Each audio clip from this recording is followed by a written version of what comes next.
In today's episode, Michael asks, how do you find the balance between creation and promotion in content marketing? It's a great question. The answer to this question is going to depend in your organization on what's more broken. Now, can be a contentious strategy because some people will say double down on your strengths. Other people will say fix your weakest points.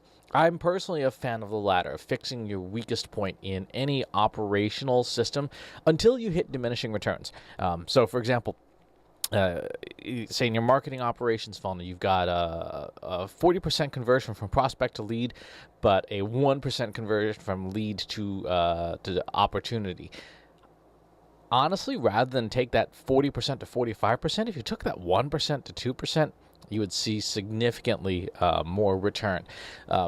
So again, it depends on your metrics within your content marketing funnel. And every division of your marketing has its own funnel. Content marketing has its own funnel. Social media marketing has its own funnel. From the perspective of operations, meaning what are the things that you do, like creation of content or the distribution of content or the activation of content, that has its own stages, its own steps, its own process, and its own measures. So how do you know what's weakest? The answer, of course, no surprise here, is analytics.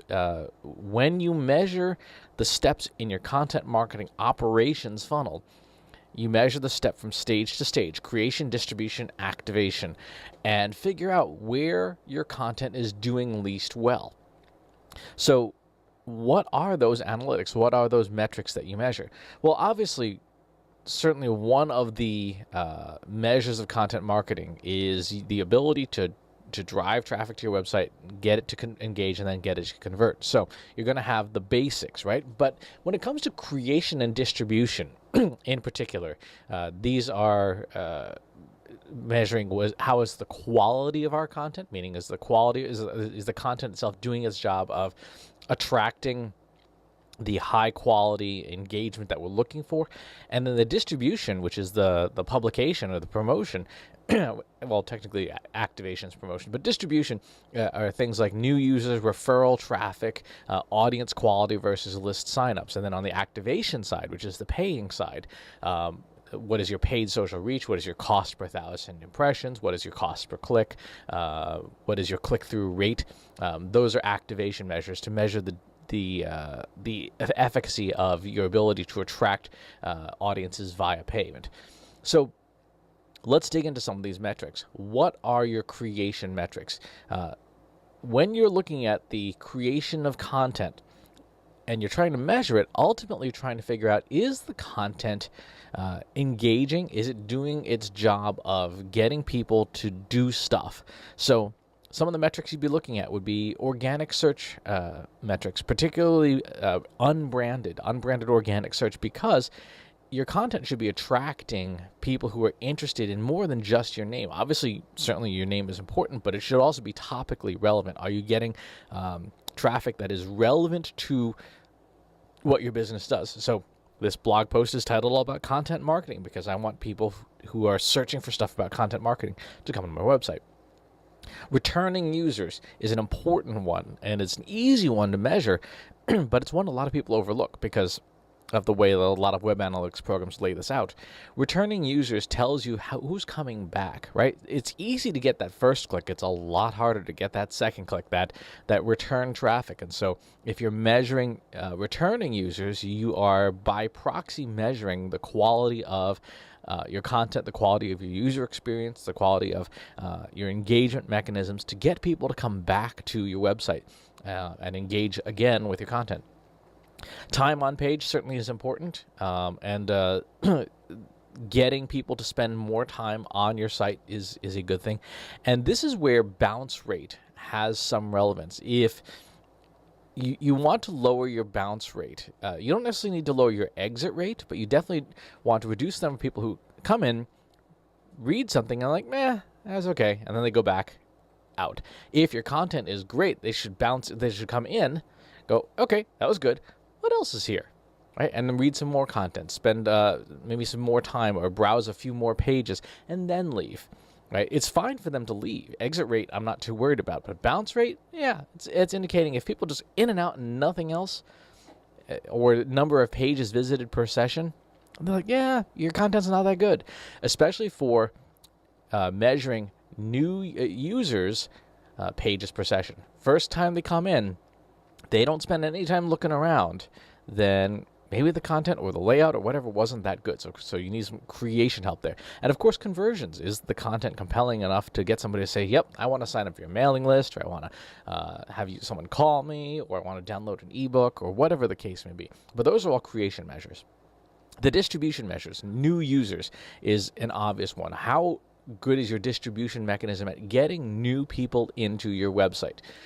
If that number is low and getting lower, you got a problem. Referral traffic is an important one. How are you getting new people to your website? Search is important, but search is driven a lot by the quality of the content. Referral traffic is your ability to go out and tell people, hey, this thing is here, right? Social media traffic is part of referral traffic, organic social media, the ability for you to distribute your content well to get that traffic out there. And audience quality is another one that refers to your distribution strategy. When you look at your mailing list, are the people that you're attracting to your mailing list or to your marketing automation or to your CRM, are they the right people? Are you getting a bunch of people who will never be customers, and you're never going to get a single business result out of them? They're never going to share your stuff, and so on and so forth. If so, you have a list quality. Now, except for list quality, all of these other metrics in the distribution stage are measured within Google Analytics. So you can set up a dashboard in Google Data Studio to measure these things. And finally, on the activation side, looking at things like cost per 1,000 impressions, cost per click, paid social reach, click-through rates. All those will tell you how good you are at activating an audience that you have gathered or targeted in your advertising systems, especially if you're doing retargeting, which pretty much everybody should be without exception. When you're doing activation, you want to measure how efficient are you with the dollars you're spending at getting people to come back to your content. So those are the three ways to measure content marketing. And then the way to analyze this is to rescale all of these metrics on a 0 to 100 basis so that you're comparing apples to apples. And then look at which number is the lowest, right? So if you've made that weighted average or that rescaled average of your creation, of your distribution and activation, you'll look across the board at your dashboard and go, ooh, yeah, we're a 74 at creation, but we're a 33 at distribution. So we need to fix our distribution. And you'll invest more time, commensurately more time, in distribution than you will in creation until you get those numbers, less of a gap between those numbers. And then you move on to either what else is weakest, or if you've got everything at like 60%, right, then you pick one and say, okay, what are we best at? Let's double down on that. So now that you've mitigated your weaknesses, you say, okay, let's go and double down on our strengths. Now that we've patched the holes in the ship, it's no longer sinking around us.